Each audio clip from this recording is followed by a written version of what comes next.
আমার কুলে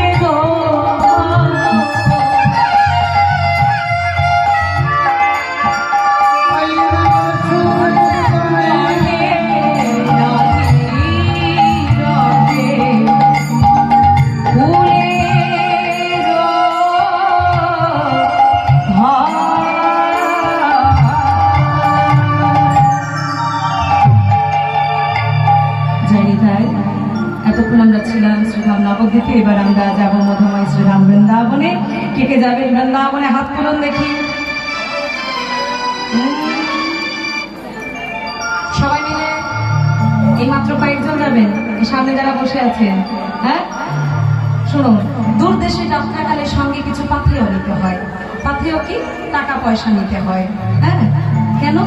দূর দেশে যাত্রাকালে অনেক বিপদ রাস্তাঘাটে ঘটতে পারে, তার জন্য আমাদেরকে ওই সহায় সম্বলহীন হয়ে গেলে তা হবে না, সঙ্গে করে কিছু নিয়ে যেতে হয়। তা আমরাও যাচ্ছি মধুময় শ্রীধাম বৃন্দাবনে। হ্যাঁ, আর সেই বৃন্দাবনে কিসে যাচ্ছি? মনোরথে, মনোপথে। যদিও দূরের দেশ, তবুও মন নিয়ে যাচ্ছে। এই যে মন এমনই একটা জিনিস, এই মনের যে গতিবেগ কত, সেকেন্ডে কত, ঘন্টায় কত, আজ অব্দি কেউ ধরতে পারেনি। এই মনে করুন না যে আপনাদের মধ্যে কেউ আছেন যার ছেলে বা যার আত্মীয় হয়তো দিল্লিতে আছে। কেউ আছে এখানে? দিল্লি থেকে আছে? বলো। দূরে কে আছে? দূরে দূরে, হ্যাঁ কে আছে? কত দূরে আছে? বেঙ্গলের বাইরে? বেঙ্গলের বাইরে কেউ আছে? নেই। আচ্ছা যাই হোক, যদি থাকে আর যদি সেই জায়গা আপনি দেখে থাকেন, আপনার মন কিন্তু সঙ্গে সঙ্গে সেই দিল্লি চলে যাবে। হ্যাঁ, তাহলে মন এক সেকেন্ডে বা এক মিনিটে কত দূর যে যেতে পারে তার কোনো কল্পনা নেই। যাই হোক, সেই মন নিয়ে আমরা যাবো মধুময় শ্রীধাম বৃন্দাবনে।